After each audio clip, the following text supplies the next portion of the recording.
নমস্কার বন্ধুরা, সবাই কেমন আছেন? আমি বিনাল। আমি দীর্ঘ 5 বছরের বেশি সময় ধরে শেয়ার বাজারের সাথে যুক্ত আছি।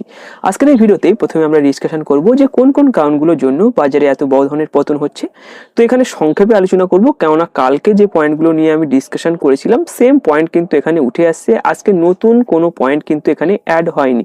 খুবই সংক্ষেপে ডিসকাশন করব, তার সাথে সাথে আমরা আলোচনা করব নিফটি 50 লেভেল কি রয়েছে সেটা নিয়ে ডিসকাশন করব, এবং এই যে সময়টা চলছে, যুদ্ধকালীন যে পরিস্থিতি চলছে, এই সময় কোন স্টক বাই করলে সবচাইতে ভালো একটা রেজাল্ট হতে পারে সেটা নিয়ে ডিসকাশন করব। কেননা মার্কেটে যখন এরকম বড় ধরনের ক্র্যাশ হয় সেই সময় যদি আমরা ভ্যালু বাইং করি, দেখুন মার্কেট যখন ক্র্যাশ হয় সেই সময় কিন্তু চার্ট অতটা ভালো কাজ করে না। সেই সময় কি করতে হয় যে ফান্ডামেন্টালি স্ট্রং স্টক যেগুলো রয়েছে সেই সমস্ত স্টকগুলোর ভিতরে যদি আপনি ইনভেস্টমেন্ট করেন সেক্ষেত্রে কিন্তু ভালো ধরনের রিটার্ন আমরা পেতে পারি। কেননা আমি অনেকবারই করেছি, বিভিন্ন ধরনের যুদ্ধকালীন পরিস্থিতি আমি দেখেছি।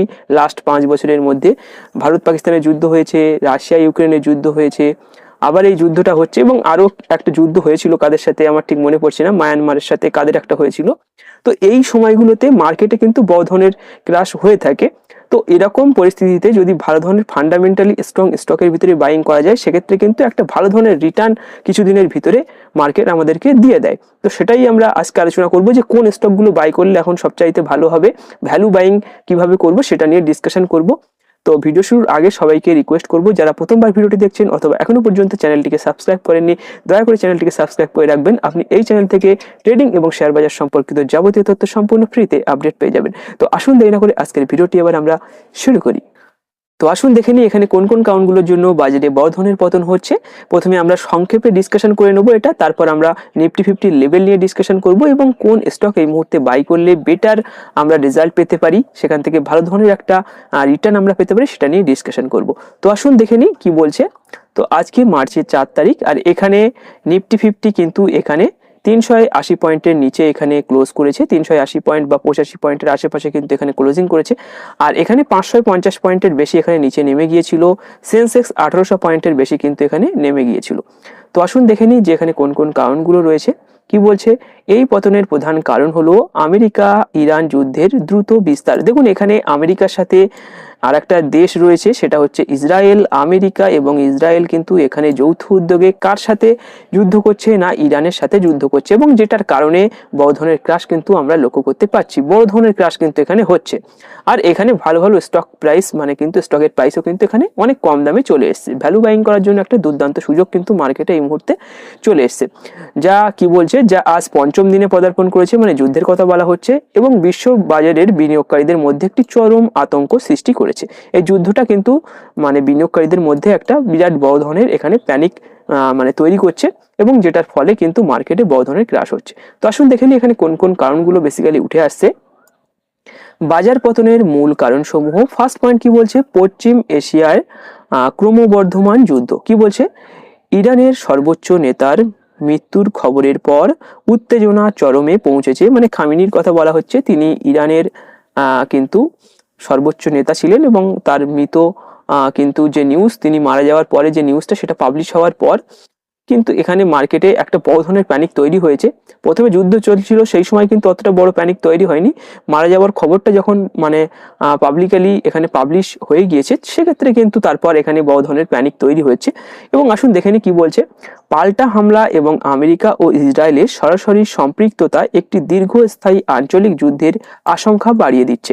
মানে দেখুন এখানে যখন তাদের নেতার মৃত্যু হয়েছে তারপর থেকে কিন্তু এখানে তারা বড় ধরনের হামলা করা শুরু করেছে। কারা না, ইরান। কাদের উপরে, ইসরায়েলের উপরে। এবং আমেরিকার যে সমস্ত ঘাঁটিগুলো রয়েছে বিভিন্ন কান্ট্রিতে কিন্তু আমেরিকান সেনারা থাকে, যেমন কুয়েতে থাকে, কাতারে থাকে, দুবাইতে থাকে, ঠিক আছে। তো পাশাপাশি যে সমস্ত দেশগুলো রয়েছে সেই সমস্ত দেশের যে ঘাঁটিগুলো রয়েছে, আমেরিকার যে ঘাঁটি রয়েছে সেই সমস্ত জায়গায় কিন্তু সেখানে বোমা নিক্ষেপ করছে বা সেখানে কিন্তু মিসাইল নিক্ষেপ করছে। কারা না, ইরান, ঠিক আছে। তো এটা কিন্তু একটা বড় ধরনের প্যানিক তৈরি করছে মার্কেটে, গ্লোবাল মার্কেট সহ আমাদের ইন্ডিয়ান মার্কেটেও কিন্তু বড় ধরনের প্যানিক এখানে তৈরি করছে, আর এটাই হচ্ছে মেন কারণ। আসুন দেখে নিই সেকেন্ড পয়েন্ট কি বলছে। সেকেন্ড পয়েন্ট বলছে অপরিশোধিত তেলের মূল্য বৃদ্ধি। তো এটা নিয়ে কালকেও ডিসকাশন করেছি। কি বলছে, ব্রেন্ট ক্রুড অয়েলের দাম লাফিয়ে প্রতি ব্যারেলে $85 পৌঁছেছে। ভারত তার প্রয়োজনীয় তেলের প্রায় 85% আমদানি করে। তাই এই মূল্য বৃদ্ধি ভারতের বাণিজ্য ঘাটতি এবং আভ্যন্তরীণ মুদ্রাস্ফীতি বৃদ্ধির ঝুঁকি তৈরি করেছে। তো এটা আমি কালকেও ডিসকাশন করেছি যে এখানে ক্রুড অয়েলের দাম বাড়ছে, আর ক্রুড অয়েলের দাম যদি বাড়ে সেক্ষেত্রে কিন্তু স্টক মার্কেটে ক্রাশ হবে। এটা নিয়ে আমি বারবার করে ডিসকাশন করেছি। তো আসুন দেখে নিই নেক্সট পয়েন্ট আমাদেরকে কি বলছে। নেক্সট পয়েন্ট বলছে হরমুজ প্রণালী বন্ধের প্রভাব। তো এখানে হরমুজ প্রণালী বন্ধ করে দেওয়া হয়েছে। কি বলছে যে বিশ্বের 20% তেল সরবরাহের গুরুত্বপূর্ণ এই নৌপথটি বন্ধ হয়ে যাওয়ায় বিশ্বজুড়ে সরবরাহের টান পড়েছে এবং জাহাজ ভাড়া এখানে বেড়ে গিয়েছে। দেখুন এই যে হরমুজ প্রণালী, এটা দিয়ে কিন্তু জাহাজগুলো তেল নিয়ে আসে, আর এখানে এটা বন্ধ করে দেওয়া হয়েছে। দুটো কান্ট্রির জন্য এটা খোলা হয়েছে, একটা হচ্ছে রাশিয়া এবং আর একটা হচ্ছে চীন।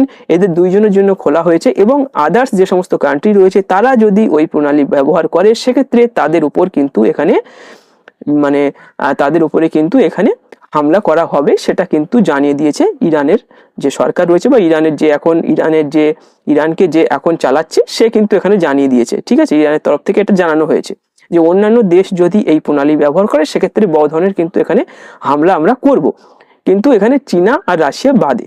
আচ্ছা আসুন দেখে নিই নেক্সট পয়েন্ট আমাদেরকে কি বলছে। তো নেক্সট পয়েন্ট বলছে টাকা রেকর্ড পতন। এটা নিয়েও আমি কালকে আলোচনা করেছি। কি বলছে বিদেশি বিনিয়োগকারীদের অর্থ তুলে নেওয়া এবং চড়া দামে তেল আমদানির কারণে ভারতীয় রুপির মান এই প্রথম প্রতি ডলারে 92 টাকা ছাড়িয়ে গেছে। তার মানে বুঝতে পারছেন যে এখানে ভারতীয় টাকার মান এখানে কমছে এগেইনস্ট অফ ইউএস ডলার, এবং যেটার কারণে এখানে ইনফ্লেশন বাড়ছে। তারা আমাদের দেশ থেকে এফআইআই যারা রয়েছে তারা স্টক বিক্রি করে তারা কিন্তু ডলারে কনভার্ট করে নিচ্ছে। তারা রাখতে চাইছে না। কেন রাখতে চাইছে না? যে আইএনআর এর ভ্যালু কমছে এবং সেটা যদি কমে ইনফ্লেশনের কারণে তাদের মূল্য কিন্তু কমতে থাকবে। তো সেটার কারণে তারা কিন্তু সেল করে বেরিয়ে যাচ্ছে। তো নেক্সট পয়েন্টেই কিন্তু এখানে বলছে বিপুল পরিমাণ এফআইআই বহির্গমন। কি বলছে যে বিদেশি প্রাতিষ্ঠানিক বিনিয়োগকারীরা ভারত সহ উদীয়মান বাজারগুলো থেকে দ্রুত পুঁজি সরিয়ে নিয়ে সোনা এবং ইউএস ট্রেজারি বন্ডের মতো নিরাপদ আশ্রয়ে বিনিয়োগ করছেন।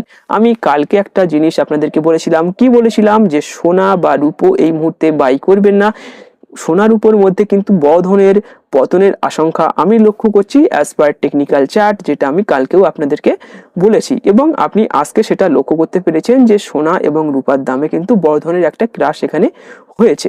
কেননা সোনা কিন্তু একটা অল টাইম হাই লেভেলের কাছাকাছি সোনার উপর কিন্তু চলছে। তো সেখানে কিন্তু একটা ওভার ভ্যালুড পর্যায়ে পৌঁছে গিয়েছে সোনার উপর। সেটাও কিন্তু আপনাকে মাথায় রেখে এখানে সোনার উপর বাইং করতে হবে যদি আপনি এই মুহূর্তে বাইং করতে চাইছেন। তো আসুন দেখে নিই নেক্সট পয়েন্ট কি বলছে। নেক্সট পয়েন্ট বলছে ছুটি পরবর্তী অস্থিরতা। কি বলছে? 3রা মার্চ আমাদের হোলি উপলক্ষে ভারতীয় শেয়ার বাজার তো বন্ধ ছিল। কালকে বাজার বন্ধ থাকাকালীন বিশ্বজুড়ে যে নেতিবাচক পরিস্থিতি তৈরি হয়েছিল, আজ বাজার খোলার পর তারই সম্মিলিত প্রতিফলন দেখা গিয়েছে। তো এখানে মার্কেট কিন্তু ক্লোজ ছিল কালকে।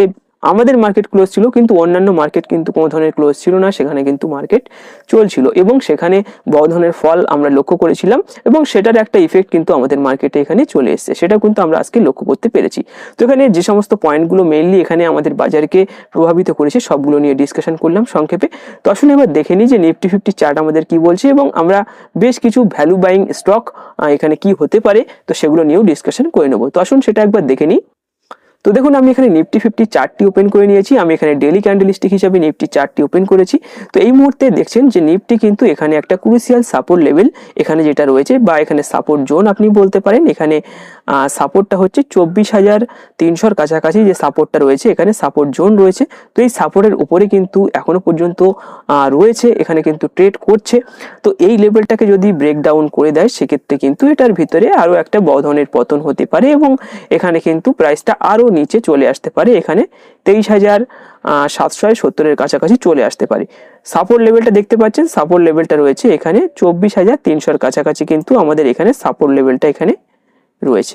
ঠিক আছে, তো 24,300 উপরে যত সময় রয়েছে সেক্ষেত্রে কিন্তু একটা ঠিক আছে, এই সাপোর্টটা কিন্তু যদি মেনটেন করে সেক্ষেত্রে কিন্তু এখানে আমরা স্টকগুলোকে কম দামে পেয়ে যাব এবং এই লেভেলটা থেকে যদি বাউন্স ব্যাক হয় স্টকগুলো কিন্তু ভালো ধরনের একটা এখানে আমাদের রিটার্ন করে দেবে।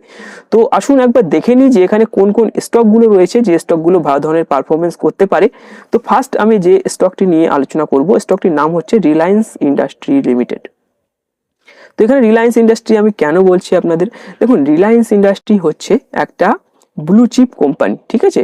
রিলায়েন্স ইন্ডাস্ট্রি হচ্ছে একটা ব্লু চিপ কোম্পানি এবং আপনি যদি এর ফান্ডামেন্টাল দেখেন সেক্ষেত্রে আপনি দেখতে পাবেন যে এর ফান্ডামেন্টালটা কিন্তু খুবই ভালো, এর মার্কেট ক্যাপটা কিন্তু খুবই বড় এবং এটাকে ম্যানিপুলেট করাটা অতটা সোজা হয় না, সেই জন্য কিন্তু এর লার্জ ক্যাপ কোম্পানির ভিতরে রয়েছে, লার্জ ক্যাপের ভিতরে কিন্তু রিলায়েন্স ইন্ডাস্ট্রি রয়েছে এবং এই রিলায়েন্স ইন্ডাস্ট্রির প্রাইসটা কিন্তু এখন খুবই একটা ভালো জায়গায় চলছে, এখানে একটা সাপোর্টের কাছাকাছি কিন্তু রিলায়েন্স ইন্ডাস্ট্রি চলছে এবং প্রাইসটা এখানে দেখতে পাচ্ছেন 1345 টাকায় কিন্তু রিলায়েন্স ইন্ডাস্ট্রি চলছে এবং এখানে কিন্তু ভালো ধরনের একটা অপরচুনিটি আমাদেরকে দিয়েছে, যে লেভেলটায় চলছে এই লেভেলটা থেকে এখানে 17% গ্যাপ কিন্তু এখানে তৈরি করেছে রিলায়েন্স ইন্ডাস্ট্রি। তো কিভাবে বাইং করবেন দেখুন, আপনি পার্টে পার্টে বাইং করবেন। আপনি যদি 10,000 টাকা ইনভেস্টমেন্ট করতে চান রিলায়েন্স ইন্ডাস্ট্রির ভিতরে সেক্ষেত্রে কিন্তু আপনি 6,000 3,000 এইভাবে কিন্তু ইনভেস্টমেন্ট করবেন। প্রথমে আপনি 60% ইনভেস্টমেন্ট করবেন, তারপর কিন্তু আপনি 40% টাকা ইনভেস্টমেন্ট করবেন, এইভাবে কিন্তু ইনভেস্টমেন্ট করবেন, সেক্ষেত্রে সবচাইতে বেটার। তো নেক্সট কোম্পানি হচ্ছে আমরা যে নেক্সট কোম্পানিটা নিয়ে আলোচনা করব, নেক্সট কোম্পানি হচ্ছে এইচডিএফসি ব্যাংক, ঠিক আছে। নেক্সট কোম্পানি হচ্ছে এইচডিএফসি ব্যাংক। দেখুন আজকে এইচডিএফসি ব্যাংকের ভিতরে পতনটা হয়েছিল ঠিক এই জায়গাটায়, আমি ঠিক এই জায়গাটায় বাইং করে কিন্তু আবার ঠিক এই জায়গাটায় সেল করে দিয়েছি, একটা ইন্টারনেটের টাইপের করে নিয়েছি। এখানে কিন্তু খুব ভালো ধরনের মানে বাইং অপরচুনিটি দিয়েছে এইচডিএফসি ব্যাংক। ব্যাংকিং সেক্টরের ভিতরে টপ ব্যাংকিং মানে টপ ব্যাংক যেটা রয়েছে সেটা কিন্তু এইচডিএফসি ব্যাংক রয়েছে, ঠিক আছে। আর এর প্রাইস যখন নিচে আসে সবাই কিন্তু এটাকে বাইং করে নেয়, কেননা এখানে একটা ভ্যালু বাইং এর ব্যাপার রয়েছে, খুব বড় ধরনের কোম্পানি, ফান্ডামেন্টাল খুবই ভালো, ঠিক আছে। তো এটা যখনই কম দামে পায় সবাই, সেখানে কিন্তু চার্ট অত বেশি না দেখে তারা কিন্তু ফান্ডামেন্টাল ডেটার উপরে ডিপেন্ড করে সেখানে কিন্তু বাইং করে নেয় রিলায়েন্স ইন্ডাস্ট্রি। তো এখানে এইচডিএফসি ব্যাংক, তো এখানে কিন্তু এইচডিএফসি ব্যাংক কিন্তু খুব ভালো ধরনের একটা সাপোর্ট লেভেলের কাছাকাছি রয়েছে, এখানে সাপোর্টের উপরে কিন্তু এসে এখান থেকে আবার উপরে যাওয়ার চেষ্টা করছে এইচডিএফসি ব্যাংক। আপনি যদি আরএসআই হিসাবে দেখেন সেক্ষেত্রেও কিন্তু একটা এখানে আপনি দেখতে পাচ্ছেন যে ওভারসোল্ড জোনের ভিতরে কিন্তু এখানে এইচডিএফসি ব্যাংক এখানে চলে এসেছে, মানে এখানে কিন্তু একটা ভালো ধরনের বাইং প্রেশার ঠিক এই লেভেলটা থেকে আসতে পারে। আপনি চাইলে কিন্তু এইচডিএফসি ব্যাংককেও কিন্তু দেখতে পারেন।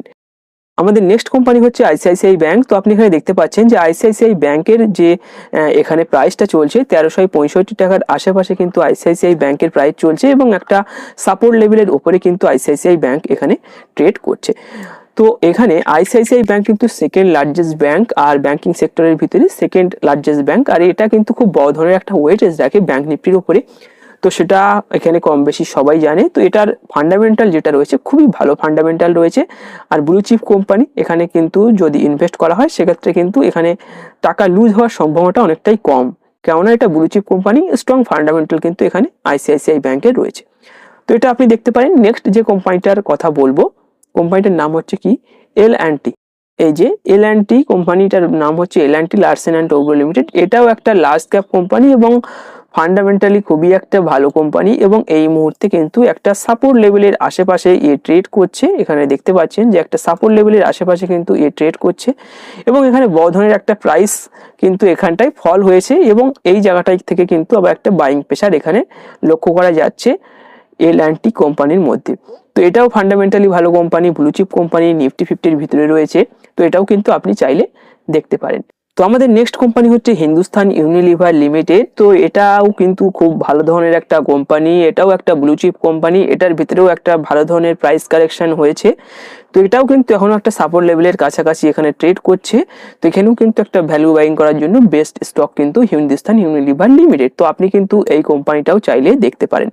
তো আশা করি আপনি বুঝতে পেরেছেন যে কোন কোন স্টকগুলো এই মুহূর্তে বাইং করলে বেস্ট হবে, সেগুলো নিয়ে আমি সংক্ষেপে ডিসকাশন করলাম।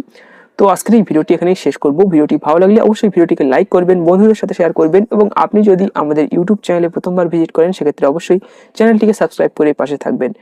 ধন্যবাদ।